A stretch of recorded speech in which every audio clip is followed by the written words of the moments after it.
ಯೇಸು ಕ್ರಿಸ್ತನ ನಾಮದಲ್ಲಿ ಸಹೋದರ ಸಹೋದರಿಯರೇ, ವಿಶ್ವಾಸಿಗಳೇ, ಯೇಸು ಕ್ರಿಸ್ತನ ರಕ್ತದಿಂದ ಪರಿಶುದ್ಧವಾದ ಸಂತರೇ, ಯೇಸು ಕ್ರಿಸ್ತನ ಶರೀರವೇ, ಈ ಸಮಯದಲ್ಲಿ ಈ ಸಂದೇಶವನ್ನು ನಾನು ತರಲು ಸಂತೋಷ ಪಡುತ್ತೇನೆ. ಹೋದ ವಾರ ಒಂದು ವೇಳೆ ನೀವು ಕೇಳದಿದ್ದಲ್ಲಿ ದಯವಿಟ್ಟು ಸಭೆ ವಿಚಾರವಾಗಿ ಕೇಳಿ. ಅದು ನನಗೆ ದೇವರು ಕನಸಿನಲ್ಲಿ ಕೊಟ್ಟ ಮಾತು, ಸಭೆ ವಿಚಾರವಾಗಿ ಮಾತನಾಡಲು. ಇವತ್ತು ನಾವು ಎಫೆಸದಲ್ಲಿ 1-6 ನನ್ನ ಮುಖ್ಯ ಟಾಪಿಕ್ ಆಗಿದೆ. ಎಫೆಸ 6:11, ನೀವು ಸೈತಾನನ ತಂತ್ರೋಪಾಯಗಳನ್ನು ಎದುರಿಸಿ ನಿಲ್ಲುವುದಕ್ಕೆ ಶಕ್ತರಾಗುವಂತೆ ದೇವರ ಸರ್ವ ಆಯುಧಗಳನ್ನು ಧರಿಸಿಕೊಳ್ಳಿ. ಇದು ಆಜ್ಞೆಯಾಗಿದೆ. ಸದಾ ಪೌಲನು ಆತ್ಮನ ಪ್ರೇರಣೆಯಾಗಿ ಈ ಆಯುಧಗಳನ್ನು ಧರಿಸಿಕೊಳ್ಳಲು ಒಂದು ಆಜ್ಞೆಯಾಗಿದೆ. ಇದು ಆಜ್ಞೆ, ವಾಗ್ದಾನ ಅಲ್ಲ, ಆಜ್ಞೆ ಇದೆ. ವಚನಗಳಲ್ಲಿ ವಾಗ್ದಾನಗಳುಂಟು, ಆಜ್ಞೆಗಳುಂಟು, ಬೇರೆ ಬೇರೆ ರೀತಿಯಲ್ಲಿ ತಿದ್ದುವಿಕೆ ಉಂಟು, ಇದೆಲ್ಲ ಉಂಟು. ಇಲ್ಲಿ ಒಂದು ಆಜ್ಞೆ ಆಗಿದೆ. ನಾವು ಸೈತಾನನ ತಂತ್ರೋಪಾಯಗಳನ್ನು ಎದುರಿಸಲು ನಿಲ್ಲುವುದಕ್ಕೆ ಶಕ್ತರಾಗುವಂತೆ ದೇವರ ಸರ್ವ ಆಯುಧಗಳನ್ನು ಧರಿಸಿಕೊಳ್ಳಬೇಕು.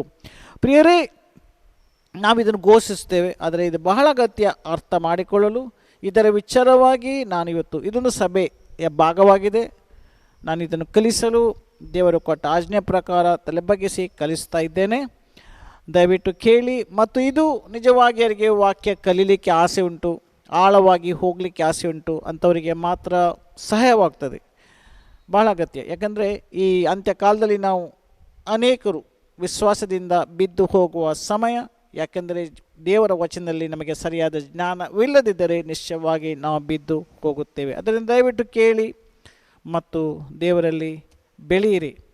ನೀವೊಂದು ವೇಳೆ ನಮ್ಮ ಯೂಟ್ಯೂಬ್ಗೆ ಸಬ್ಸ್ಕ್ರೈಬ್ ಮಾಡಿಲ್ಲ, ದಯವಿಟ್ಟು ಸಬ್ಸ್ಕ್ರೈಬ್ ಮಾಡಿ. ನಮ್ಮ ಫೇಸ್ಬುಕ್ ಪೇಜ್ ಲೈಕ್ ಮಾಡಿ ಮತ್ತು ಒಂದು ಲೈಕ್ ಕೊಡಿ ಟಾಕಿಗೆ, ಮತ್ತು ಶೇರ್ ಮಾಡಿ. ಯಾಕಂದರೆ ಇದರಿಂದ ನೀವು ನಮ್ಮ ಸೇವೆಯಲ್ಲಿ ಕೈ ಕೊಡ್ತಾ ಇದ್ದೀರಾ. ನಾವು ನಿಮ್ಮ ಹತ್ರ ಹಣ ಕೇಳ್ತಾ ಇಲ್ಲ, ದುಡ್ಡು ಕೇಳ್ತಾ ಇಲ್ಲ, ಶಬಾಷ್ಗೆ ಕೇಳ್ತಾ ಇಲ್ಲ, ಆದರೆ ಸೇವೆಗೆ ಕೈ ಕೊಡಿ ಅಂತ ಕೇಳ್ತೀವಿ. ಒಂದು ವೇಳೆ ನೀವು ವಿಶ್ವಾಸಿಗಳಾಗಿದ್ದರೆ, ನೂತನ ಸೃಷ್ಟಿಯಾಗಿದ್ದರೆ, ಇದಕ್ಕೋಸ್ಕರ ದಯವಿಟ್ಟು ಪ್ರಾರ್ಥಿಸಿ. ಬನ್ನಿ, ಈ ಸಮಯದಲ್ಲಿ ನಾವು ವಚನಗಳನ್ನು ಕೇಳುವ. ಯೇಸು ಕ್ರಿಸ್ತ ನಾಮದಲ್ಲಿ ನಿಮ್ಮೆಲ್ಲರನ್ನು ಗೌರವಿಸ್ತೇನೆ ಮತ್ತು ಆಕಾಶ ಭೂಮಿ ಪರಲೋಕ ಸೃಷ್ಟಿಸಿದವರಿಗೆ ಸ್ತುತಿ ಕೊಡುವಾಗ ಆತ್ಮನ ಅಭಿಷೇಕವನ್ನು ಬೇಡಿಕೊಳ್ತಾ ಇದ್ದೇನೆ. ಆಮೇಲೆ ನಾವು ಈ ವಚನಗಳನ್ನು ಕಲಿಯುವಾಗ ಇವತ್ತು ಎಫೆಸಕ್ಕೆ ಹೋಗುವ. ನಾವು ಸರ್ವ ಆಯುಧಗಳ ವಿಚಾರವಾಗಿ ಕಲಿಯೋಕ್ಕಿಂತ ಮೊದಲು ಎಫೆಸ ಪುಸ್ತಕಕ್ಕೆ ಹೋಗುವ. ಎಫೆಸ ಪುಸ್ತಕದಲ್ಲಿ 6 ಅಧ್ಯಾಯಗಳುಂಟು. ಮೊದಲನೇದಾಗಿ 1-3 ಮತ್ತು ಎರಡನೇ ಭಾಗ 4-6. 1-3 ಒಂದು, ಯೇಸು ಕ್ರಿಸ್ತನಲ್ಲಿ ನೂತನ ಸೃಷ್ಟಿಯಾದವನು, ಯೇಸು ಕ್ರಿಸ್ತನ ದೇಹದ ಶರೀರದ ಭಾಗವಾದವನು, ಅವನಿಗೆ ಯೇಸು ಕ್ರಿಸ್ತನಲ್ಲಿ ಸಿಕ್ಕಿದ ಒಂದು ಸ್ಥಾನ. 1-3 ಹೇಳ್ತದೆ, ನಾವು 1-3 ಹೇಳ್ತೇವೆ. ನಾವು ಎಲ್ಲದರಲ್ಲಿ ಆಶೀರ್ವಾದ ಹೊಂದಿದವರಾಗಿದ್ದರೆ. ಪೌಲ ಹೇಳ್ತಾನೆ 1:3, ನಮ್ಮ ಕರ್ತನಾದ ಯೇಸು ಕ್ರಿಸ್ತನ ದೇವರ ತಂದೆಯಾಗಿರುವ ಆತನಿಗೆ ಸ್ತೋತ್ರ, ಆತನ ಪರಲೋಕದಲ್ಲಿ ತನ್ನ ಸಕಲ ಆತ್ಮೀಯ ಆಶೀರ್ವಾದಗಳನ್ನು ನಮಗೆ ಕ್ರಿಸ್ತನಲ್ಲಿ ಅನುಗ್ರಹಿಸಿ. ಈಗ ಅನೇಕ ವಾಗ್ದಾನಗಳುಂಟು. ಅದು ನಮ್ಮ ಒಂದು ಸ್ಥಾನ. ಕ್ರಿಸ್ತನಲ್ಲಿ ನಾವು ನೂತನ ಸೃಷ್ಟಿಯಾದಾಗ ನಮಗೆ ಸಿಕ್ಕೋ ಒಂದು ಸ್ಥಾನ. ಆದರೆ 4-6 ಈ 3 ಅಧ್ಯಾಯಗಳು ಅಭ್ಯಾಸ. ನಾವು ಕ್ರಿಸ್ತನಲ್ಲಿ ಇರುವಾಗ ನಾವು ಮಾಡಬೇಕಾದ ಅಭ್ಯಾಸಗಳು. ನಾನು ಇದನ್ನು ಹದ್ದಿಗೆ ಹೋಲಿಸ್ತೀನಿ. ಹದ್ದಿಗೆ ಹಕ್ಕಿಗೆ 2 ರೆಕ್ಕೆಗಳಿದ್ದರೆ ಮಾತ್ರ ಅದು ಮೇಲೆ ಮೇಲೆ ಮೇಲೆ ಒಂದು ರೆಕ್ಕೆಯಲ್ಲಿ ಹಾರಲಿಕ್ಕೆ ಆಗೋದಿಲ್ಲ. 2 ರೆಕ್ಕೆ. ನಾವು ಮೊದಲನೇದಾಗಿ ಯೇಸು ಕ್ರಿಸ್ತನಲ್ಲಿ ನಮಗೆ ಇರುವ ಸ್ಥಾನ, ಎರಡನೇದಾಗಿ ನಾವು ಯೇಸು ಕ್ರಿಸ್ತನಲ್ಲಿದ್ದು ಮಾಡಬೇಕಾದ ಅಭ್ಯಾಸಗಳು. ಈ 2 ಬಹಳ ಅಗತ್ಯವಾಗಿದೆ. ನಾವೀಗ ಎಫೆಸರಿಗೆ ಬರೆದ ಪತ್ರ ನೋಡುವ. ನಾವು ಮೊದಲನೇದಾಗಿ ನಾನು 4 ಭಾಗವಾಗಿ ಮಾಡಿದ್ದೇನೆ. ಮೊದಲನೇದಾಗಿ ಈ ಎಫೆಸ ಪತ್ರ ಬಹಳ ಅಗತ್ಯ, ಬಹಳ ಅಮೂಲ್ಯವಾಗಿದೆ. ಬೇರೆ ಪತ್ರಗಳಿಗಿಂತ ಬಹಳ ಅಮೂಲ್ಯವಾಗಿದೆ. ಅಂದರೆ ಬೇರೆ ಪತ್ರಗಳು ಅಗತ್ಯವಿಲ್ಲ ಅಂತಲ್ಲ, ಇದೊಂದು ಬೇರೆ ರೀತಿಯಲ್ಲಿ ಸಭೆ ವಿಚಾರವಾಗಿ ಬಹಳವಾಗಿ ಎತ್ತು ಹಿಡಿತದೆ. ಯೇಸು ಕ್ರಿಸ್ತನ ದೇಹದ ವಿಚಾರವಾಗಿ, ಸಭೆ ವಿಚಾರವಾಗಿ ಬಹಳ ಉನ್ನತವಾಗಿ ಎತ್ತಿ ಹಿಡಿಯುತ್ತದೆ. ಪೌಲನಿಗೆ ಒಂದು ದೇವರು ಬಹಳವಾದ ಪ್ರಕಟಣೆಯನ್ನು ದೇವರು ಇಲ್ಲಿ ಕೊಟ್ಟಿದ್ದಾರೆ. ಅದು ಇವತ್ತು ನಾವು ಹೇಗೆ ಧರಿಸಿಕೊಳ್ಳುವುದು, ಹೇಗೆ ಅನುಗೊಳಿಸುವುದು ನಾವು ಕೇಳುವ. ಮೊದಲನೇದಾಗಿ ಈ ಪತ್ರವು ಕ್ರಿಸ್ತನ ಸಭೆಯು ಒಂದು ಮರ್ಮ. ಅನುವರ್ಣಗೊಳಿಸ್ತದೆ. ಕ್ರಿಸ್ತನ ಸಭೆಯೊಂದು ಮರ್ಮ ಅಂದರೆ ಇನ್ನೊಂದು ಲೆಕ್ಕ ನಿಗೂಢ ಅನುವರ್ಣಗೊಳಿಸ್ತದೆ. ಅಂದರೆ ನಾವು ಇಂಗ್ಲೀಷಲ್ಲಿ ಹೇಳ್ತೇವೆ Ephesians unveils the mystery of the church. ಸಭೆಯ ಒಂದು ಮರ್ಮವನ್ನು ಘೋಷಿಸಿದ್ದು ಬಹಳ ಕಷ್ಟ ಅರ್ಥ ಮಾಡಿಕೊಳ್ಳಲು. ಆದರೆ ಪೌಲನು ಬಹಳವಾಗಿ ಈ ರಚನೆಯಲ್ಲಿ ಎಫೆಸ 5:32 ನೋಡುವ. ಎಫೆಸ 5:32 ಇದೊಂದು ದೊಡ್ಡ ಮರ್ಮವೇ, ಆದರೆ ನಾನು ಕ್ರಿಸ್ತನ ವಿಷಯವಾಗಿಯೂ ಸಭೆಯ ವಿಷಯವಾಗಿ ಮಾತನಾಡುತ್ತೇನೆ. ಇಲ್ಲಿ ಕ್ರಿಸ್ತನ ವಿಷಯವಾಗಿ ಸಭೆಯ ವಿಷಯವಾಗಿ ಪೌಲ ಹೇಳ್ತಾರೆ ಇದೊಂದು ದೊಡ್ಡ ಮರ್ಮವೇ ಆಗಿದೆ ಅದು ಅಂದ ಪೌಲನು ವಿವರಿಸ್ತಾನೆ.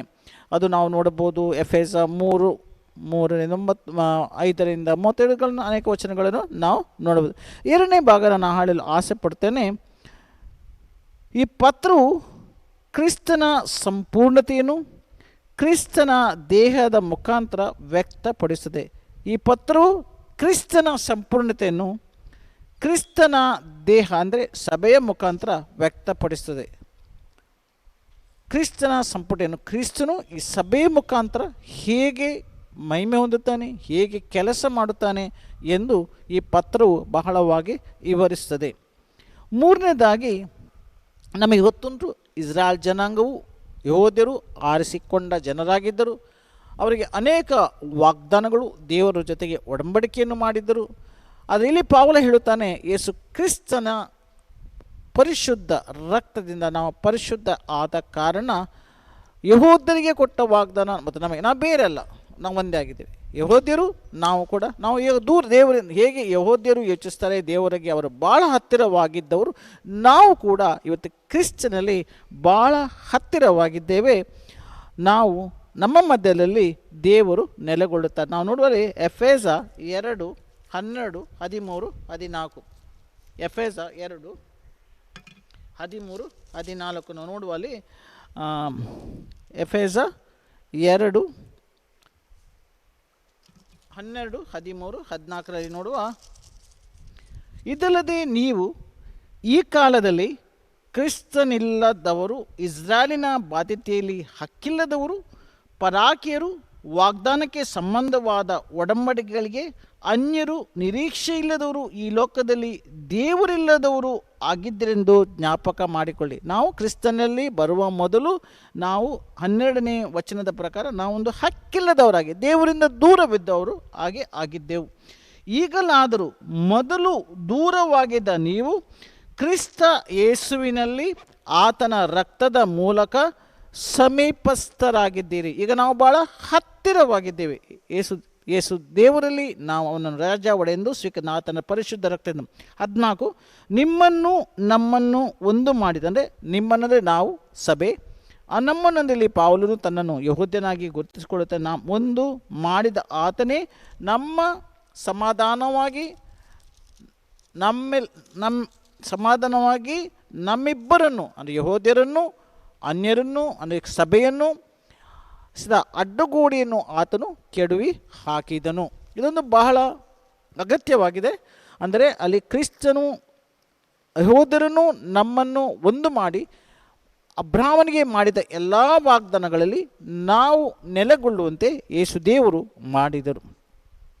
4ನೇದಾಗಿ ಸೈತಾನನ ಮೇಲೆ ಕ್ರಿಸ್ತನು ದುಡಿದ ಜಯವನ್ನು ಹೇಗೆ ಕ್ರಿಸ್ತನ ದೇಹದಲ್ಲಿ ಸಜ್ಜುಗೊಳಿಸುವಂತೆ ಅಧಿಕಾರ ಚಲಿಸುವಂತೆ ಪ್ರಬುದ್ಧವಾಗಿದೆ ಎಂದು ಬೋಧಿಸುತ್ತಾನೆ. ಅಂದರೆ ನಮಗೆ ಒಂದು ಕ್ರಿಸ್ತನು ದುಡಿದುಕೊಟ್ಟ ಜಯ, ಅದನ್ನು ಹೇಗೆ ನಾವು ಸಜ್ಜುಗೊಳಿಸುವುದು, ಹೇಗೆ ನಮಗೆ ಅಧಿಕಾರ ಉಂಟು, ಅದು ನಾವು ಹೇಗೆ ಪ್ರಬುದ್ಧವಾಗಿದೆ ಅಧಿಕಾರದಲ್ಲಿ ಎಂದು ನಮಗೆ ಪೌಲನು ಅಲ್ಲಿ ವಿವರಿಸುತ್ತಾನೆ.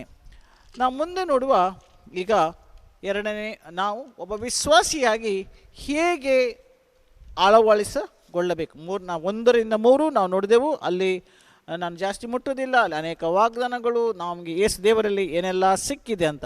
ಎರಡನೇ ಭಾಗ ಒಬ್ಬ ವಿಶ್ವಾಸಿ ಹೇಗೆ ಇದನ್ನು ಧರಿಸಿಕೊಳ್ಳಬೇಕು.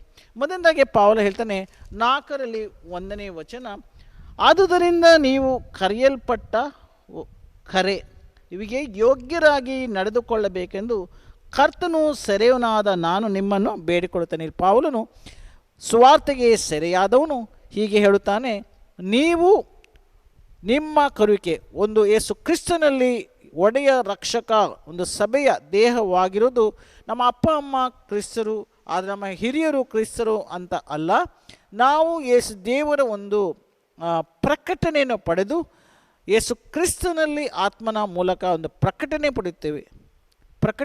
ಯೇಸು ಕ್ರಿಸ್ತರೇ ದೇವರಿಂದ ನಾವೊಂದು ಪ್ರಕಟಣೆ ಪಡೆದು ನೂತನ ಸೃಷ್ಟಿಯಾದಾಗ ಅವನನ್ನು ಸ್ವೀಕರಿಸಿ, ಅದೊಂದು ಕರೆಯಾಗಿದೆ. ಅದಕ್ಕೆ ಪೌಲ ಹೇಳ್ತಾನೆ, ನೀವು ಈ ಕರೆಯನ್ನು ಬಹಳ ಜಾಗ್ರತೆಯಿಂದ ನಡೆಸಿಕೊಳ್ಳಬೇಕು. ಇದು ಅಮೂಲ್ಯವಾಗಿದೆ. ಅದೊಂದು ಒಂದು ಕರೆ. ಎರಡನೇದಾಗಿ ಪೌಲನ್ ಹೇಳ್ತಾನೆ, ನಾವು ಆತ್ಮದಲ್ಲಿ ತುಂಬಿರೋರಾಗಬೇಕು. ಸ್ಪಿರಿಟ್ ಫಿಲ್ಡ್ ಲಿವಿಂಗ್, ನಮ್ಮ ನಡತೆ ಆತ್ಮನ ಮೂಲಕ ನಡೆಸುವಂಥ ಆಗಿರಬೇಕು. ನಮ್ಮ ನಡೆ ಅಲ್ಲಿ ನಾವು ನೋಡುವ 4:26-27 ಕೋಪ ಮಾಡಬೇಕಾದರೂ ಪಾಪ ಮಾಡಬೇಡಿರಿ, ಸೂರ್ಯನು ಮುಳುವುದಕ್ಕಿಂತ ಮುಂಚೆ ನಿಮ್ಮ ಸಿಟ್ಟು ತೀರಲಿ, ಸೈತಾನನಿಗೆ ಅವಕಾಶ ಕೊಡಬೇಡಿರಿ. ಅಂದರೆ ಪೌಲ ಎಚ್ಚರಿಕೆ ಕೊಡ್ತಾರೆ, ನಮ್ಮ ಜೀವನ ಅಷ್ಟು ಪರಿಶುದ್ಧವಾಗಿರಬೇಕು. ನಾವು ಸೈತಾನನಿಗೆ ಎಡೆ ಕೊಡಬಾರದು, ಪಾಪಕ್ಕೆ ಎಡೆ ಕೊಡಬಾರದು. ನಾವು ಅಭಿವೃದ್ಧಿಯಾಗೋದಕ್ಕೋಸ್ಕರ ಹೇಗೆ ಬೆಳೆಯಬೇಕು, ನಾವು ಕ್ರಿಸ್ತನಲ್ಲಿ ಅಭಿವೃದ್ಧಿ ಆಗೋಸ್ಕರ ಹೇಗೆ ಬೆಳೆಯಬೇಕು. ನಾವಲ್ಲಿ ನೋಡುವ 4:14 ವಚನವನ್ನು ನೋಡುವ. 4:14 11ರಿಂದ 16 ನೀವು ಓದಬಹುದು. ಅದು ಪ್ರತ್ಯೇಕವಾಗಿ 14ನೇ ವಚನ ನಾನು ಓದುತ್ತೇನೆ. ನಾವು ಇನ್ನು ಮೇಲೆ ಹೊಂಚು ಹಾಕುವವರ ವಂಚನೆಗೂ ಮನುಷ್ಯರ ಕಪಟದಿಂದಲೂ ಮೋಸದ ಉಪಯೋಗ ಮಾಡುವ ತಂತ್ರದಿಂದಲೂ ಬೋಧನೆಯ ಪ್ರತಿಯೊಂದು ಗಾಳಿಯಿಂದಲೂ ಬಡಿಯಲ್ಪಟ್ಟು ಅತ್ತಿತ್ತ ನೂಕಾಡಲ್ಪಡುವ ಬಾಲಕರಂತೆ ಇರಬಾರದು. ಇಲ್ಲಿ ಪೌಲ ನಾವು ಅಭಿವೃದ್ಧಿ ಆಗಬೇಕಾದರೆ ಅಲ್ಲಿ ಇಲ್ಲಿ ಏನೋ ಒಂದು ಯಾರೋ ಸುವಾರ್ತೆ ಹೇಳ್ತಾರೆ, ಯಾರೋ ಒಂದು ಹೇಳ್ತಾರೆ, ಅದನ್ನು ಕೇಳಿ ನಾವು ಅಲ್ಲಿ ಓಡಬಾರದು. ಆದರೆ ನಾವು ಜಾಗೃತಿಯಾಗಿ ವಚನಗಳನ್ನು ಕಲಿಯಬೇಕು, ವಚನಗಳಲ್ಲಿ ನಾವು ಬೆಳೆಯಬೇಕು. ಅಲ್ಲಿ ಪೌಲ ಹೇಳ್ತಾನೆ 14ನೇ ವಚನ ಬಹಳ ಅಗತ್ಯ. ನಾವು ಇನ್ನು ಮೇಲೆ ಹೊಂಚು ಹಾಕೋರ ವಂಚನೆಗೂ ಮನುಷ್ಯರ ಕಪಟದಿಂದಲೂ ಮೋಸದ ಉಪಾಯ ಮಾಡುವ ತಂತ್ರದಿಂದಲೂ ಬೋಧನೆಯ ಪ್ರತಿಯೊಂದು ಗಾಳಿಯಿಂದಲೂ ಬಡಿಯಲ್ಪಟ್ಟ ಅತ್ತಿತ್ತ ನುಕಾಡಲ್ಪಡುವ ಬಾಲಕರಂತೆ ಇರಬಾರದು. ನಾವು ವಚನಗಳಲ್ಲಿ ದೇವರ ಜ್ಞಾನದಲ್ಲಿ ದಿನನಿತ್ಯ ಬೆಳೆಯಬೇಕು. 4ನೇದಾಗಿ ಪೌಲ ಹೇಳ್ತಾನೆ, ಇಲ್ಲಿ ಪ್ರೀತಿಯಲ್ಲಿ ನಾವು ಸತ್ಯವನ್ನೇ ಮಾತನಾಡಬೇಕು.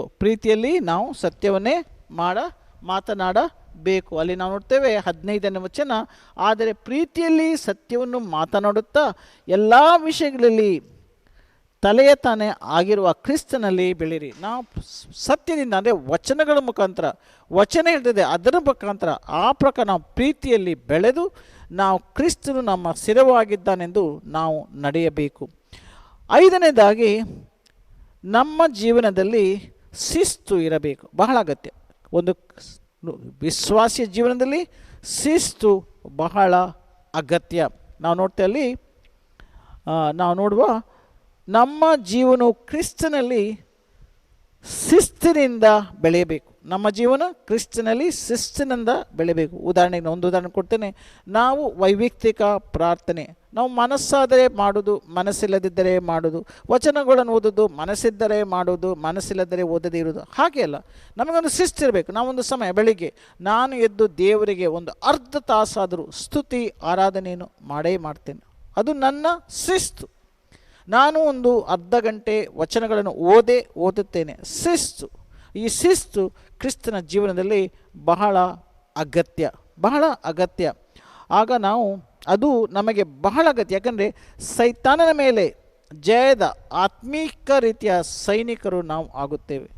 ಆಗ ನಾವು ಸೈತಾನ ಮೇಲೆ ಆತ್ಮಿಕ ರೀತಿಯಾಗಿ ನಾವು ಸೈನಿಕರು ಆಗುತ್ತೇವೆ. ಈಗ ವೈಯಕ್ತಿಕ ಪರ್ಸನಲ್ ಅಪ್ಲಿಕೇಶನ್ ಅಂತೇವೆ. ಒಂದನೇದಾಗಿ ನಮಗೆ ಗೊತ್ತುಂಟು, ಎಫೆಸಸ್ ಪತ್ರದಲ್ಲಿ ಪೌಲನು ತೆರೆಯುತ್ತಾನೆ, ಕೃಪೆಯು ಆಶೀರ್ವಾದಗಳನ್ನು ತೆರೆಯುತ್ತದೆ. ಕೃಪೆ ಯೇಸು ಕ್ರಿಸ್ತನಿಂದಲೇ ಎಲ್ಲ ಆಶೀರ್ವಾದಗಳು ತೆರೆಯುತ್ತವೆ. ಕೃಪೆ 1:6 ನಾವು ನೋಡ್ತೇವೆ. ಎಫೆಸ 1:6 ಅಲ್ಲಿ ಏನು ಹೇಳ್ತಾನೆ ಅಂದರೆ, ಪೌಲ ತನ್ನ ಕೃಪಾಮಹಿಮೆಯ ಸ್ತುತಿಗಾಗಿ ಆತನು ನಮ್ಮನ್ನು ಆ ಪ್ರಿಯನಲ್ಲಿ ಅಂಗೀಕರಿಸಿದೆ. ಎಲ್ಲವೂ ನಾವು ಇವತ್ತು ನಾವಿವತ್ತು ಇಲ್ಲಿ ನಾನೀಗ ಕೂತ್ಕೊಂಡು ಘೋಷಿಸ್ತಿರೋದು, ಬೋಧಿಸ್ತಿರೋದು, ನಾನು ದೇವರಿಗೆ ಯೇಸು ಕ್ರಿಸ್ತನೆಂದು ನಂಬುವುದು ನನ್ನ ಕರೆ, ಇದೊಂದು ಕೃಪೆಯಾಗಿದೆ. ದೇವರ ಕೃಪೆ. ದೊಡ್ಡಷ್ಟಿಗೆ ಮಾತಾಡಲಿಕ್ಕೆ ಏನಿಲ್ಲ ಇಲ್ಲಿ, ನಮಗೆ ಒಂದು ಕೃಪೆ. ಪೌಲ ಹೇಳ್ತಾನೆ, ನಾವು ವೈಯಕ್ತಿಕವಾಗಿ ಅರ್ಥ ಮಾಡಿಕೊಳ್ಳಬೇಕು.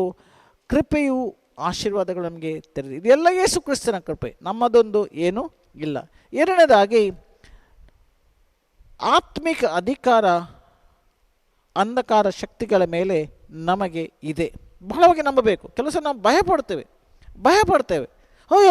ಏನಾಗ್ತದೆ ನೋ, ದೋಣಿಯಲ್ಲಿ ಕೂಡ ಕಾಲಿಡ್ತೇವೆ, ಸಮುದ್ರದಲ್ಲಿ ಒಂದು ಕಾಲಿಡ್ತೇವೆ, ಹಾಗೆ ಮಚ್ಚಿ ಬೀಳ್ತದೆ. ಇನ್ನೊಂದು ಕಡೆ ದೋಣಿಯಲ್ಲಿ, ಚರ್ಚಿನಲ್ಲಿ ಒಂದು ಕಾಲಿಡ್ತೇವೆ, ಪ್ರಪಂಚದಲ್ಲಿ ಒಂದು ಕಾಲಿಡ್ತೇವೆ, ಮಚ್ಚಿ ಬೀಳ್ತೇವೆ. ಏನಾಗ್ತದೆ? ಭಯ.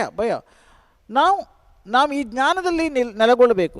ಯಾವ ಜ್ಞಾನ? ಒಂದು, ನಾವು ಕೃಪೆಯಿಂದ ನಾವು ಆಶೀರ್ವಾದ ಪಡೆದಿದ್ದೇವೆ. ಎರಡನೇದಾಗಿ ಆತ್ಮಿಕ ಅಧಿಕಾರ ಅಂಧಕಾರ ಶಕ್ತಿಗಳ ಮೇಲೆ ಯೇಸು ದೇವರು ನಮಗೆ ಕೊಟ್ಟಿದ್ದಾರೆ. ಮೂರನೇದಾಗಿ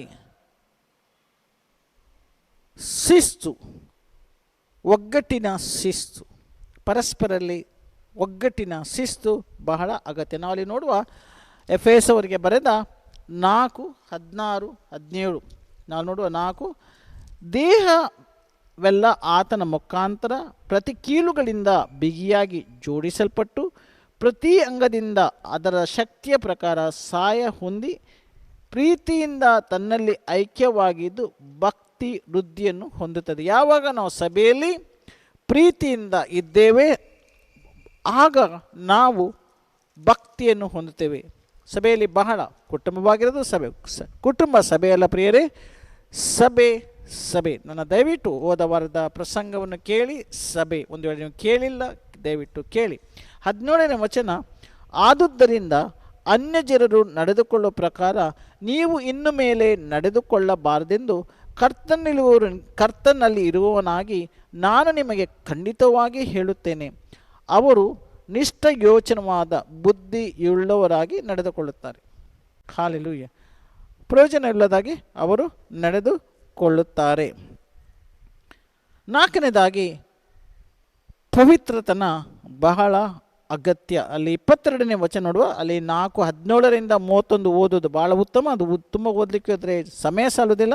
22 ನೋಡುವ, ನಿಮಗೆ ಸಮಯ ಇದ್ದರೆ ದಯವಿಟ್ಟು ಕೇಳುವಾಗ ನೀವು ಓದಿ. ಅಲ್ಲಿ 4ನೇ ಅಧ್ಯಾಯ 17-31. ನಾನೀಗ 22ನೇ ವಚನ ಒಂದನ್ನು ಮಾತ್ರ ಓದುತ್ತೇನೆ. ಯೇಸುವಿನಲ್ಲಿರುವ ಸತ್ಯೋಪದೇಶವು ಯಾವುದೆಂದರೆ, ನೀವು ನಿಮ್ಮ ಹಿಂದಿನ ನಡತೆಯನ್ನು ಅನುಸರಿಸದೆ ಪೂರ್ವ ಸ್ವಭಾವವನ್ನು ತೆಗೆದುಹಾಕಿ ಬಿಡಬೇಕು. ಅದು ಮೋಸಕರವಾದ ದುರಾಶೆಗಳಿಂದ ಕೆಟ್ಟು ಹೋಗುವಂಥದ್ದು. ನಮ್ಮ ಹಳೆಯ ಸ್ವಭಾವ, ನಾವು ಯೇಸು ಕ್ರಿಸ್ತನಲ್ಲಿ ಉಣಿದ್ದೇವೆ. ನಾವು ಯಾವಾಗ ಯೇಸು ದೇವರು ನಂಬಿದ್ದು, ಹಳೆಯ ಸ್ವಭಾವ, ಪ್ರಪಂಚದ ಪಾಪದ ಸ್ವಭಾವವನ್ನು ಪುನಃ ನಾವು ಅದನ್ನು ಧರಿಸಿಕೊಳ್ಳಬಾರದು. ಅದಕ್ಕೆ ಅದನ್ನು ತುಳಿದು ನಾವು ಮುಂದೆ ಹೋಗಬೇಕು. ಪವಿತ್ರತನ ಬಹಳ ಅಗತ್ಯ.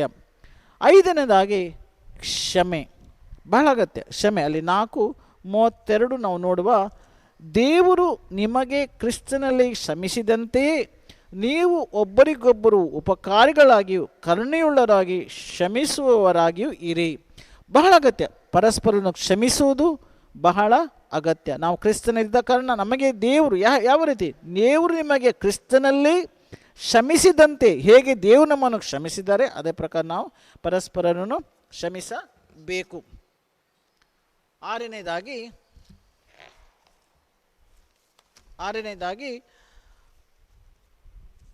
ಪವಿತ್ರ ಆತ್ಮನಲ್ಲಿ ನಾವು ಸಂಪೂರ್ಣರಾಗಿ ನಡೆಯಬೇಕು. ಅಲ್ಲಿ ಎಫೆಸ 5ನೇ ಅಧ್ಯಾಯ 1-21 ನೀವು ಸ್ಟಡಿ ಮಾಡೋದಾದರೆ, ಕಲಿಯೋದಾದರೆ ದಯವಿಟ್ಟು ಓದಿ. ಎಫೆಸ 5ನೇ ಅಧ್ಯಾಯ 1-21 ದಯವಿಟ್ಟು ಓದಿ. 18ನೇ ವಚನ ಹೀಗೆ ಅನ್ನುತ್ತದೆ, 5:18, ಮದ್ಯಪಾನ ಮಾಡಿ ಮತ್ತರಾಗಬೇಡಿ, ಯಾಕೆಂದರೆ ಅದುದರಿಂದ ಪಟ್ಟಿಂಗತನವು ಹುಟ್ಟುತ್ತದೆ. ಪವಿತ್ರಾತ್ಮನಿಂದ ತುಂಬಿತರಾಗಿ. ಇಲ್ಲಿ ಮದ್ಯಪಾನ ನಾವು ಖಾಲಿ ಕುಡುಕರನ್ನು ನೋಡ್ತೇವೆ. ಮದ್ಯಪಾನ ಬೇರೆ ಬೇರೆ ರೀತಿಯಲ್ಲಿ, ವ್ಯಭಿಚಾರ, ಪಾನ್ ವಾಚ್ ಮಾಡೋದು, ವಿಡಿಯೋದಲ್ಲಿ ಕೆಟ್ಟಗಳನ್ನು ನೋಡೋದು, ಮತ್ಸರ, ಇದೆಲ್ಲ ಒಂದು ಥರದ ಮದ್ಯಪಾನವಾಗಿದೆ. ಒಂದು ಥರದ ಮದ್ಯಪಾನ ಅಲ್ಲ, ಮದ್ಯಪಾನ ಕುಡಿದಾಗ ಏನಾಗ್ತದೆ, ಅದು ಹೊರಗೆ ತೋರಿಸಲ್ಪಡ್ತದೆ, ಕುಡುಕ ಆ ಕಡೆ ಅಲ್ಲಾಡ್ತಾನೆ. ಅದೇ ಪ್ರಕಾರ ನಮ್ಮಲ್ಲಿ ಕೆಟ್ಟ ಸ್ವಭಾವಗಳು ಬಂದಾಗ ಅದು ನಮ್ಮ ಹಳೆಯ ಸ್ವಭಾವ ತೋರಿಸಲ್ಪಡ್ತದೆ. ಅದರಿಂದ ಪೌಲ ಹೇಳ್ತಾನೆ, ಅದನ್ನು ಬಿಟ್ಟು ನಾವು ಪವಿತ್ರಾತ್ಮನಿಂದ ನಾವು ತುಂಬಿರಬೇಕು. ಅಂದರೆ ಪವಿತ್ರಾತ್ಮನ ವಚನಗಳನ್ನು ಓದಿ ನಾವು ಎಷ್ಟು ದೇವರ ಜ್ಞಾನದಲ್ಲಿ ನಾವು ದೇವರ ಜೊತೆ ಸಂಬಂಧದಲ್ಲಿ ಬೆಳೆಯುತ್ತೇವೋ ಅಷ್ಟು ನಾವು ಆತ್ಮದಲ್ಲಿ ಬೆಳೆಯುತ್ತೇವೆ. ಅದನ್ನು ದಯವಿಟ್ಟು ಮಾಡಬೇಕೆಂದು ಪೌಲನಲ್ಲಿ ಉತ್ತೇಜಿಸುತ್ತಾನೆ. 7ನೇದಾಗಿ ನಮ್ಮ ಸಂಬಂಧ. ನಾವು ಎಫೆಸ 5:22 ಎಫೆಸ 6:9 ಅನೇಕ ಸಂಬಂಧಗಳನ್ನು ಅಲ್ಲಿ ಪೌಲನು ಮಾತಾಡ್ತಾನೆ. 6ನೇ ಅಧ್ಯಾಯದಲ್ಲಿ 1-9 ತಂದೆ ತಾಯಿ ವಿಧೇಯರಾಗಬೇಕು, ನಾವು ಕೆಲಸದವರಿಗೆ ಹೇಗೆ ಮಾಡಬೇಕು, ಗಂಡ ಹೆಂಡತಿಯ ಸಂಬಂಧ 5:22-32 ತನಕ ಗಂಡ ಹೆಂಡತಿಯ ಸಂಬಂಧ ಹೇಗಿರಬೇಕು, ಇದರ ವಿಚಾರವಾಗಿ ಪೌಲನು ಬಹಳವಾಗಿ ಅಂದರೆ ಪರಸ್ಪರರ ಜೊತೆ ನಮ್ಮ ಸಂಬಂಧ ಹೇಗಿರಬೇಕೆಂದು ಮಾತನಾಡುತ್ತಾನೆ. ಎಫೆಸ 5:22 ಎಫೆಸ 6ನೇ ಅಧ್ಯಾಯ 9 ದಯವಿಟ್ಟು ನಿಮ್ಮ ಬೈಬಲ್ ಬರೆದುಕೊಳ್ಳಿ ಮತ್ತು ಓದಿ. ಈ ಪ್ರಸಂಗ ಕೇಳಿದಂಥ ದಯವಿಟ್ಟು ಓದಿ, ಇದು ಬಹಳ ಅಗತ್ಯವಾಗಿದೆ. ನಾವು ಒಂದು ವೇಳೆ ಸತ್ಯವಾದ ಆತ್ಮಿಕ ಶಕ್ತಿ ನಮ್ಮಿಂದ ಹರಿಯಲು, ಈ ಸೈತಾನರು ನಮ್ಮಿಂದ ಆತ್ಮಿಕ ಶಕ್ತಿ ಹರಿಯಬೇಕಾದರೆ ಪರಲೋಕದ ಆದೇಶ ಪ್ರಕಾರ ನಿಜವಾದ ವಿಜೇತನೂ ನಮ್ಮ ಸಂಬಂಧ ಇದ್ದವರ ಜೊತೆ ಹಾಗೂ ವೈಯಕ್ತಿಕವಾಗಿ ಜೀವನದಲ್ಲಿ ಗುಣಗಳು, ಅಂದರೆ ನಾವು ಪರಸ್ಪರ ಜೊತೆ ಕೋಪ ಗೀಪ ನಮ್ಮ ಸಂಬಂಧ, ಗಂಡ ಹೆಂಡತಿಯ ಜೊತೆ ಸಂಬಂಧ, ಮಕ್ಕಳು ತಂದೆ ತಾಯಿ ಜೊತೆ ಸಂಬಂಧ, ತಂದೆ ತಾಯಿ ಮಕ್ಕಳ ಜೊತೆ ಸಂಬಂಧ, ಕೆಲಸದಾರರ ಜೊತೆ ಸಂಬಂಧ, ಇದೆಲ್ಲವೂ ಸರಿಯಾಗಿರಬೇಕು. ಇದು ಸರಿಯಾಗಿ ಇಲ್ಲದಿದ್ದರೆ ನಮ್ಮಿಂದ ಹರಿಯುವ ಶಕ್ತಿಗೆ, ಯೇಸು ಕ್ರಿಸ್ತನ ಶಕ್ತಿಗೆ ನಮ್ಮ ಪ್ರಾಣದಲ್ಲಿ, ಆತ್ಮದಲ್ಲಿ ಅದು ಉಂಟು, ಆದರೆ ಪ್ರಾಣದಲ್ಲಿ ಒಂದು ಅಡ್ಡಗೋಡೆಯಾಗಿ ನಿಲ್ಲುತ್ತದೆ. ನಾವು ಇವತ್ತು ನೋಡ್ತೇವೆ ಅನೇಕ ಸಭೆಗಳು, ಬೇಕಾದಷ್ಟು ಸಭೆಗಳುಂಟು, ಬೇರೆ ಬೇರೆ ರೀತಿಯಲ್ಲಿ ನಾವು ನೋಡ್ತೇವೆ. ಆದರೆ ಅದೊಂದು ನಿಜವಾಗಿ ಉಜ್ಜೀವನ ಬರುತ್ತಾ ಇಲ್ಲ. ಯಾಕಂದರೆ ಎಲ್ಲ ವಿಶ್ವಾಸಗಳು ಈಗ ನಾವು ನೋಡ್ತೇವೆ, ನಾವು ಇಂಥ ಒಂದು ಸಮಯದಲ್ಲಿ ಬಾಳುತ್ತಾ ಇದ್ದೇವೆ. ಈ ಯೇಸು ಕ್ರಿಸ್ತನಲ್ಲಿ ಬಂದರೆ ಎಲ್ಲವೂ ಒಳ್ಳೆಯದೇ ಆಗ್ತದೆ, ಸಮೃದ್ಧಿ ಬರ್ತದೆ, ಕಾಯಿಲೆ ಬರೋದಿಲ್ಲ, ಹಣ ಹಾಕಿದರೆ ಆಶೀರ್ವಾದ ಬರ್ತದೆ, ದಶಮಾಂಶ ಕೊಟ್ಟರೆ ಆಶೀರ್ವಾದ ಬರ್ತದೆ. ಇದನ್ನು ಬಹಳವಾಗಿ ಹೆಚ್ಚಾಗಿದೆ, ಬಿಸಿಯೂ ಇಲ್ಲ ತಣ್ಣಗೂ ಇಲ್ಲ. ನಾವು ನೋಡ್ತೇವೆ ಅಪೊಸ್ತಲರ ಸಮಯದಲ್ಲಿ ನಿಜವಾದ ಒಂದು ಸೇವೆ ಸಂಪೂರ್ಣವಾಗಿ. ನನ್ನನ್ನು ಕೂಡ ಹೇಳ್ತೇನೆ, ನಮಗೆ ನಾಳೆಯ ತುಂಬ ಚಿಂತೆ, ನಾಳೆ ಏನಾಗ್ತದೆ, ನಾವು ಭಾಳ ಜಾಗೃತಿಯಾಗಿರ್ತೇವೆ. ನಾಳೆ ಏನಾಗ್ತದೆ, ಉಣಲು ತೊಡಲು ಇರ್ತದಾ ಇಲ್ವಾ, ಏನು ಮಾಡೋದು, ಹಣ ಜಾಗೃತಿಯಾಗಿಡಬೇಕು, ಬಹಳವಾಗಿ ನಾವೆಲ್ಲರೂ ಯೋಚಿಸ್ತೇವೆ. ದೊಡ್ಡ ದೊಡ್ಡ ಸಭೆಗಳು ನಾನು ಮಾತಾಡಿದ್ದೇನೆ, ಅನೇಕ ರೀತಿಯ ದೊಡ್ಡ ಸಭೆ, ಬಿಲ್ಡಿಂಗ್, ಬಹಳ ಡೆಕೋರೇಷನ್, ಅದೆಲ್ಲ ದೇವರಿಗೆ ಮೆಚ್ಚುಗೆ ಆಗ್ತದೆ. ಅದು ನೀವು ಯೋಚಿಸಿ ನೋಡಿ. ಅದರಿಂದ ಭಾಳ ಜಾಗೃತಿಯಾಗಿರಬೇಕು. ನಾವು ಎಲ್ಲೇ ನಾನು ನಿಜವಾಗಿ ಹೇಳ್ತೇನೆ, ನಾನು ಮೊದಲು ಅನೇಕ ಹಳ್ಳಿಗಳಿಗೆ ಹೋಗಿದ್ದೀನಿ, ಒರಿಸ್ಸಾ, ಕರ್ನಾಟಕದಲ್ಲಿ ಕೂಡ. ಅಲ್ಲಿ ಒಂದು ಭಯಂಕರ ದೇವರ ಪ್ರಸನ್ನತೆಯನ್ನು ನೋಡಿದೆ. ಅಲ್ಲಿ ಈ ಆರ್ಗನ್, ಗಿಟಾರ್ ಏನಿರಲಿಲ್ಲ, ಏನಿರಲಿಲ್ಲ. ಆ ಒರಿಸ್ಸಾ ಬೆಟ್ಟಗಳಿಗೆ ಹೋಗಿದ್ದು ಏನಿರಲಿಲ್ಲ, ಒಂದು ತಬಲ ಅಷ್ಟೇ, ಬೇರೇನಿಲ್ಲ. ಆದರೆ ಅಲ್ಲಿ ದೇವರ ಪ್ರಸನ್ನತೆ ಭಯಂಕರವಾಗಿತ್ತು. ಅದು ಎಷ್ಟು ವರ್ಷಗಳ ಹಿಂದೆ, ಒಂದು 20 ವರ್ಷಗಳ ಹಿಂದೆ. ಆದರೆ ಈಗ ಎಲ್ಲ ಹಳ್ಳಿಗಳ ಸಭೆಗಳಲ್ಲಿ ಆರ್ಗನ್, ಗಿಟಾರ್ ಎಲ್ಲ ಬೇಕು. ಒಳ್ಳೆಯದು, ನಾನು ಬೇಡ ಅಂತ ಹೇಳೋದಿಲ್ಲ. ಆದರೆ ಆ ಪ್ರಸನ್ನತೆ ಭಾಳ ಕಮ್ಮಿ ಆಗಿದೆ. ನನಗೆ ಪುನಃ ರೀಸೆಂಟ್ಲಿ ಅನೇಕ ಸಭೆಗಳು ಹೋಗಿದ್ದೇನೆ, ಆ ಪ್ರಸನ್ನತೆ ಮೊದಲಿದ್ದದಿಲ್ಲ, ಆಗ ಏನಿರಲಿಲ್ಲ. ದೇವರಿಗೆ ಸರ್, ಈಗ ದೊಡ್ಡ ದೊಡ್ಡ ಸ್ಪೀಕರ್ ಅದು ಇದು ಎಲ್ಲ ಹಾಕಿ. ಮುಖ್ಯ ಏನಂದರೆ ನಮ್ಮ ಹೃದಯ ಸ್ವಚ್ಛವಾಗಿರಬೇಕು. ನಾವು ಕಾಂಪಿಟೇಷನ್ ಮಾಡಬಾರ್ದು. ಅಲ್ಲಿ ಪಟ್ಟಣಗಳದುಂಟು, ಹಳ್ಳಿಗಳದು. ನಾವು ದೇವರ ಪ್ರಸನ್ನತೆಯನ್ನು ವಚನದ ಮುಖಾಂತರ, ನಮ್ಮ ಜೀವನದ ಮುಖಾಂತರ ಎದುರು ನೋಡಬೇಕಿದೆ. ಇಲ್ಲದಿದ್ದರೆ ಆ ಶಕ್ತಿ ನಾನು ಯಾಕೆ ಇದನ್ನೆಲ್ಲ ಮಾತಾಡ್ತಿದ್ದೇನೆ, ಎಫೆಸ 6:11 ಹೇಳ್ತದೆ, ಸಂಪೂರ್ಣ ರಕ್ಷಕ ಕವಚವನ್ನು ನಾವು ಧರಿಸಿಕೊಳ್ಳಬೇಕು. ಮತ್ತು ಅಲ್ಲಿ 5 ಕವಚಗಳನ್ನು ಕೊಟ್ಟಿದ್ದಾನೆ. ಆದರೆ ಆ ಕವಚಗಳಲ್ಲೂ ನಮ್ಮಲ್ಲಿ ಪ್ರಜ್ವಲಿಸಬೇಕಾದರೆ ನಾವು ಎಫೆಸ 1-3 ಹೇಗೆ ನಮಗೆ ಯೇಸು ಕ್ರಿಸ್ತನಲ್ಲಿ ನಾವು ಎಲ್ಲವನ್ನು ಪಡೆದಿದ್ದೇವೆ, ಮತ್ತು 4-6 ನಾವು ಹೇಗೆ ನಮ್ಮ ಜೀವನದಲ್ಲಿ ನಾವು ತಿದ್ದಿಕೊಂಡು ಬೆಳೆಯಬೇಕು, ಜ್ಞಾನವಂತರಾಗಬೇಕು, ಆತ್ಮಭರಿತರಾಗಬೇಕು, ನಾವು ಕಲಿಯುತ್ತೇವೆ. ಈಗ ಪುನಃ ಈ 6 ಚಾಪ್ಟರ್ಸ್ ಇದೆ. ನಾವು ಒಂದು ಚಾಪ್ಟರ್, ಮೊದಲನೇ ಚಾಪ್ಟರ್, ಅಲ್ಲಿ ಮೊದಲನೇದಾಗಿ ಯೇಸು ಕ್ರಿಸ್ತನು ವಿಮೋಚಕ. ಪೌಲ ಆರು ಸಂಗತಿಗಳು ತೆರೆದಿರ್ತಾನೆ. 1ನೇ ಅಧ್ಯಾಯದಲ್ಲಿ ಪೌಲ ಎತ್ತು ಹಿಡಿತಾನೆ, ಯೇಸು ದೇವರು ವಿಮೋಚಕ. 1:7 ವಚನ, ಆತನ ಕೃಪಾ ಐಶ್ವರ್ಯಕ್ಕನುಸಾರವಾಗಿ ಆತನ ರಕ್ತದ ಮೂಲಕ ಆತಲ್ಲಿ ನಮಗೆ ವಿಮೋಚನೆಯು ಅಂದರೆ ಪಾಪಗಳ ಕ್ಷಮೆಯು ಉಂಟಾಯಿತು. ಇಲ್ಲಿ ಪೌಲನು ಎಫೆಸ ನಮಗಿದು ತಿಳಿದಿರಬೇಕು, ಯೇಸು ದೇವರು ನಮ್ಮ ವಿಮೋಚಕನಾಗಿದ್ದಾನೆ. ಅವನೊಬ್ಬನೇ ವಿಮೋಚಕ. ಯಾಕಂದರೆ ಪರಲೋಕದಿಂದ ಇಳಿದು ಬಂದಾತನು ಒಬ್ಬನೇ. ಈ ಭೂಮಿಯಲ್ಲಿ ಸೈತಾನ ಮೇಲೆ ಜಯ ಹೊಂದಿ ಪರಲೋಕಕ್ಕೆ ಹಿಂತಿರುಗಿ ಹೋದಾತನು ಒಬ್ಬನೇ, ಯೇಸು ದೇವರು ಹೇಳ್ತಾರೆ, ಬೇರೆ ಯಾರಿಲ್ಲ, ಯೇಸು ದೇವರು ಮಾತ್ರ. ಎರಡನೇದಾಗಿ ನಾವು ನೋಡ್ತೇವೆ, ಯೇಸು ದೇವರು ಜೀವಂತವಾಗಿ ಎದ್ದು ಅವನು ಆತನ ಮಹಿಮೆ ಶರೀರವನ್ನು ಪಡೆದಿದ್ದಾನೆ. ಅಷ್ಟೇ ಅಲ್ಲ, ಅವನು ನರಕದ ಮೇಲೆ ಮರಣದ ಮೇಲೆ ಜಯವನ್ನು ಹೊಂದಿದ್ದಾನೆ. ನರಕದ ಮೇಲೆ ಮರಣದ ಮೇಲೆ ಜಯ ಹೊಂದಿದ್ದಾನೆ. ಅಷ್ಟೇ ಅಲ್ಲ, ಅವನು ರಾಜನಾಗಿ ಇವತ್ತು ಆಳುತ್ತಾನೆ. ಅದನ್ನು ಆತನ ದೇಹದ ಮುಖಾಂತರ ಭೂಮಿಯಲ್ಲಿ ಪ್ರಜ್ವಲಿಸ್ತಾನೆ. ನಾವು ಗೊತ್ತೇವೆ ಎಫೆಸ 1:21, 22, 23, ಕೊಲೋಶ 1:10. ದಯವಿಟ್ಟು ನನ್ನ ಟಾಕ್ ಕೇಳಿ. ಅಲ್ಲಿ ಇವತ್ತು ಯೇಸು ದೇವರು ತನ್ನ ಶರೀರ ನಾವಾಗಿದೆ, ಸಭೆ ಒಂದು ಯೇಸು ಕ್ರಿಸ್ತನ ಶರೀರವಾಗಿದೆ. ಈ ಸಭೆಯ ಮುಖಾಂತರ ಆತನು ಪ್ರಜ್ವಲಿಸುತ್ತಾನೆ. ಯೇಸು ದೇವರು ಸತ್ತು ಮಹಿಮೆ ಶರೀರದಲ್ಲಿ ಎದ್ದದ್ದು ಮಾತ್ರವಲ್ಲ, ನರಕದ ಮೇಲೆ ಮರಣದ ಮೇಲೆ ಜಯ ಹೊಂದಿದ್ದು ಮಾತ್ರವಲ್ಲ, ಇವತ್ತು ಅವನು ರಾಜನಾಗಿ ಸಭೆಯ ಮುಖಾಂತರ ಪ್ರಜ್ವಲಿಸುತ್ತಾನೆ. ಅದಕ್ಕೆ ಯೇಸು ದೇವರು ಪ್ರತಿಯೊಂದು ಕ್ರಿಸ್ತನ ಸಭೆಯ ಸ್ಥಿರವಾಗಿದೆ. ಮನುಷ್ಯರಲ್ಲ, ಪಾಸ್ಟರ್ಸ್ ಅಲ್ಲ, ಪಾದ್ರಿಗಳಲ್ಲ, ಪ್ರಾಫಿಟ್, ಇವೆಲ್ಲ ನಾವೆಲ್ಲ ಸೇವೆ ಮಾಡು. ಆದರೆ ಸಭೆಯ ಸ್ಥಿರವಾಗಿದ್ದಾನೆ ಯೇಸು ಕ್ರಿಸ್ತನು. ಎಲ್ಲ ಅಂಧಕಾರ ಶಕ್ತಿಗಳನ್ನು ಆತನ ಪಾದದ ಕೆಳಗೆ ಹಾಕಲ್ಪಟ್ಟಿದೆ. ನಾವೊಂದು ಶರೀರ. ಆದ್ದರಿಂದ ಈ ಕಾರಣವಾಗಿ ಯೇಸು ದೇವರು ಇವತ್ತು ಕೂಡ ಸಭೆಯಲ್ಲಿ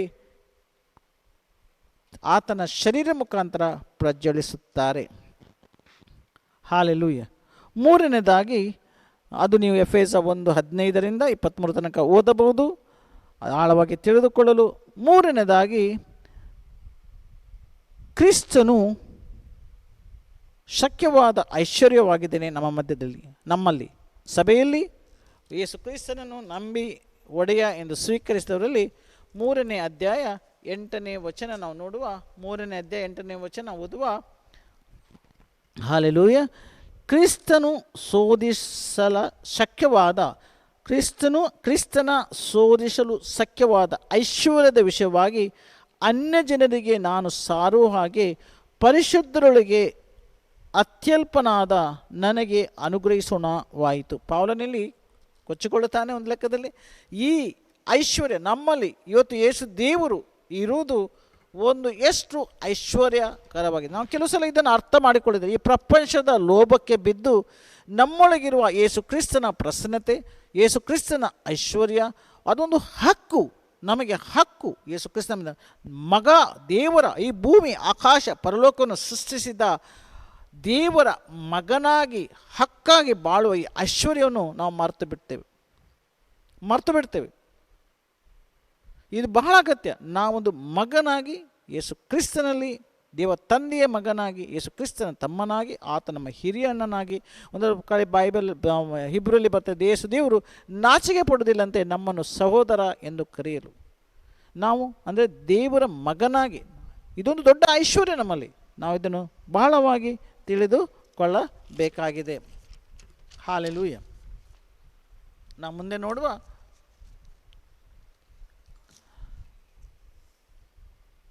ಯೇಸು ದೇವರು ನಮ್ಮೊಳಗೆ ಬಾಳುತ್ತಾರೆ.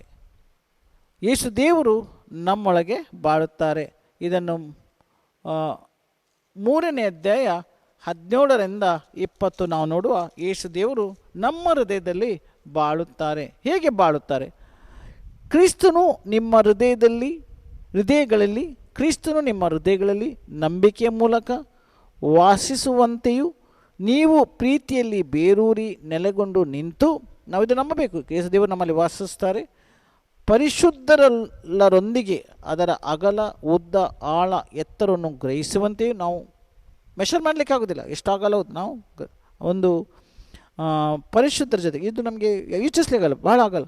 ಜ್ಞಾನಕ್ಕೆ ಮೀರುವ ಕ್ರಿಸ್ತನ ಪ್ರೀತಿಯನ್ನು ತಿಳಿದುಕೊಂಡು ದೇವರ ಸಂಪೂರ್ಣತೆಯ ಮಟ್ಟಿಗೂ ಪರಿಪೂರ್ಣರಾಗುವ ಹಾಗೆ ನಿಮಗೆ ದಯಪಾಲಿಸಲಿ ಎಂದು ಆತನನ್ನು ಬೇಡಿಕೊಳ್ಳಿ. ಅವಳ ಪ್ರಾರ್ಥಿಸಿದೆ. ನಾವು ತಿಳಿದುಕೊಳ್ಳಬೇಕು, ಕೆಲಸವನ್ನು ತಿಳಿದುಕೊಳ್ಳೋದು ಬಹಳ ಅಗತ್ಯ. ನಾವು ಕೂಡ ವೈಯಕ್ತಿಕವಾಗಿ ಪ್ರಾರ್ಥಿಸಬೇಕು. ದೇವರೇ, ಈ ನಿನ್ನ ಮಹಾಪ್ರೀತಿ ನೀನು ನಮ್ಮ ಹೃದಯದಲ್ಲಿ ನೆಲೆಗೊಂಡಿದೆಯಾ, ಇದನ್ನು ನಾವು ಹೆಚ್ಚೆಚ್ಚಾಗಿ ಆಳವಾಗಿ ತಿಳಿದುಕೊಳ್ಳಲು ನಮಗೆ ಸಹಾಯ ಮಾಡಿ. ಯಾಕೆಂದರೆ ಪೇತ್ರ ಹೇಳ್ತಾನೆ, ಎಷ್ಟು ನಾವು ದೇವರ ಜ್ಞಾನದಲ್ಲಿ ಬೆಳೆಯುತ್ತೇವೋ ಅಷ್ಟು ಕೃಪೆ ಹೆಚ್ಚಾಗುತ್ತೆ. ಈ ಜ್ಞಾನ ಇಲ್ಲಿ ಅಲ್ಲ, ಬೈಬಲ್ ಸ್ಟಡಿ ಅದೆಲ್ಲ ಒಳ್ಳೆಯದು, ಥಿಯಾಲಜಿ ಅದೆಲ್ಲ ಒಳ್ಳೆ, ಆದರೆ ಮುಖ್ಯವಾಗಿ ಆ ಸಂಬಂಧ, ಆ ಒಡಂಬಡಿಕೆ ಅಲ್ಲಿ ಬೆಳೆದಾಗ ಇದು ಬೆಳೆಯಬೇಕೆಂದು ನಾವು ದೇವರಲ್ಲಿ ಬೇಡಿಕೊಳ್ಳಬೇಕು. ಬಹಳ ಅಗತ್ಯ, ಬಹಳ. ಆಗ ಕೃಪೆಯು ನಮ್ಮಲ್ಲಿ ಹೆಚ್ಚಾಗುತ್ತದೆ. ನಾಲ್ಕನೇದಾಗಿ, ಯೇಸು ದೇವರು ಬಂಧನದಲ್ಲಿ, ಸೈತಾನನ ಬಂಧನದಲ್ಲಿ ಇದ್ದ ನಮ್ಮನ್ನು ಸಂಪೂರ್ಣವಾಗಿ ಬಿಡುಗಡೆ ಕೊಟ್ಟು ಜಯ ಹೊಂದಿದ್ದಾನೆ. ನಾವು ಯೋಚಿಸುವ ಕ್ರಿಸ್ತನು ಜಯ ಹೊಂದಬೇಕು, ಅವನು ಜಯ ಹೊಂದಿದ್ದಾನೆ. ಅದರಿಂದ ಅದನ್ನು ಮತ್ತೆ ನಾವು ಬರುವ ಎಫೆಸ 6:13 ನಂತರ ಬರುವ ಇವತ್ತೆಲ್ಲ ನಾವು ಪ್ರತಿ ವಾರ ಕಳಿಸ್ತೇನೆ. ಭಾನುವಾರ ನಾನು ಇಲ್ಲಿ ಇರಲಿಕ್ಕಿಲ್ಲ, ಎಲ್ಲೋ ಬೋಧಿಸಲಿಕ್ಕೆ ಹೋಗ್ಲಿಕ್ಕೆ ಉಂಟು. ಆದರೆ ನೆಕ್ಸ್ಟ್ ಭಾನುವಾರ ನಾನು ಇದರ ವಿಚಾರವಾಗಿ ಕಲಿಸ್ತೇನೆ, ಇಲ್ಲದಿದ್ದರೆ ರೆಕಾರ್ಡ್ ಮಾಡಿ ಹಾಕಿ ಹೋಗ್ತೇನೆ. ಶುಕ್ರವಾರ ಕೇಳ್ಬೋದು, ಬರೋ ಶುಕ್ರವಾರ ನಾನು ರೆಕಾರ್ಡ್ ಮಾಡಿ ಹಾಕಿ ಹೋಗ್ತೇನೆ, ಕೇಳ್ಬೋದು. ಅಲ್ಲಿ ನಾವು ನೋಡುವ ಎಫೆಸ 4:8-10. ಆದುದರಿಂದ ಆತನು ಉನ್ನತ ಸ್ಥಾನಕ್ಕೆ ಏರಿ ಹೋದಾಗ ಸೆರೆ ಹಿಡಿದುಕೊಂಡು ಹೋಗಿ ಮನುಷ್ಯರಿಗೆ ದಾನಗಳನ್ನು ಕೊಟ್ಟನೆಂದು ಆತನು ಹೇಳುತ್ತಾನೆ. ಹೇರಿ ಹೋದನೆಂದು ಹೇಳಿದ್ರಲ್ಲಿ ಮೊದಲು ಭೂಮಿಯ ಅಧೋಭಾಗಕ್ಕೆ ಇಳಿದನೆಂದು ಹೇಳಿದ ಹಾಗೈತಲ್ಲವೇ?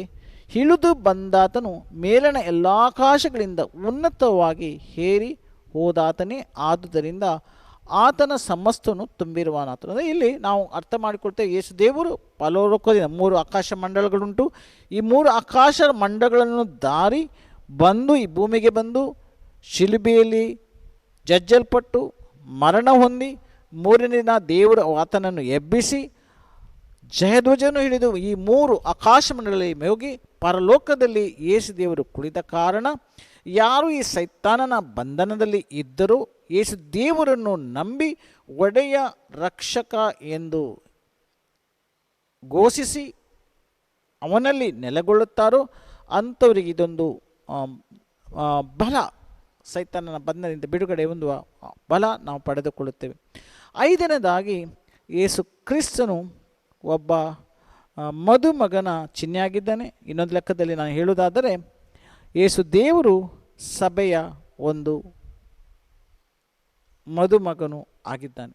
ಯೇಸು ದೇವರು ಸಭೆಯ ಒಂದು ಮದುಮಗನು ಆಗಿದ್ದಾನೆ. ನಾವದು ಎಫೆಸ 5:25-27 ಅಲ್ಲಿ ನೋಡುವ. ಎಫೆಸ 5:25-27 ನೋಡುವ.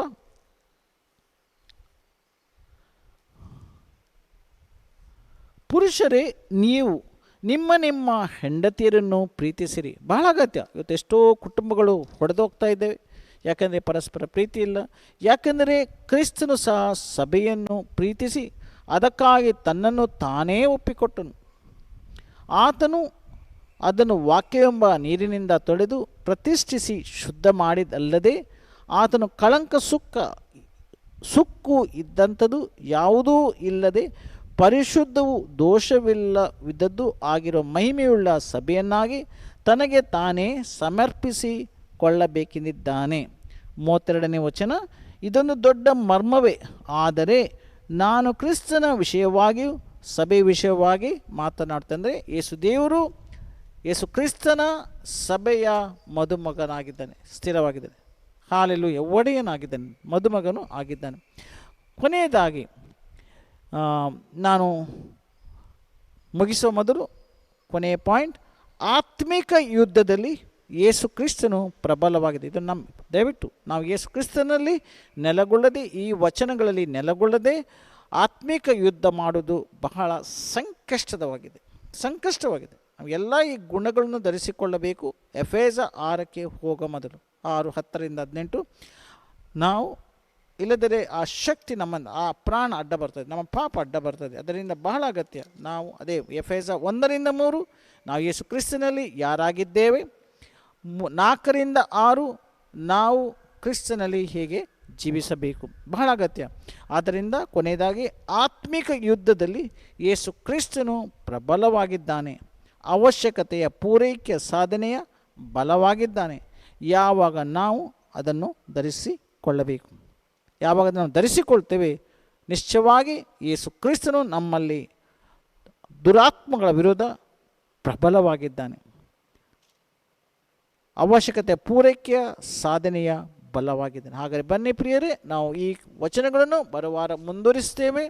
ಅಷ್ಟರ ತನಕ ಬೇಡುವ. ಪರಲೋಕದಲ್ಲಿ ವಾಸಿಸುವ ನಮ್ಮ ತಂದೆ, ಈ ವಚನಗಳ ಆಳ ಗೂಢಾರ್ಥವನ್ನು ನಮ್ಮ ಇನ್ನೂ ಹೆಚ್ಚಾಗಿ ತಿಳಿದು ನಾವು ಕ್ರಿಸ್ತನಲ್ಲಿ ಬಲಗೊಳ್ಳುವಂತೆ ನಮಗೆ ಸಹಾಯ ಮಾಡು.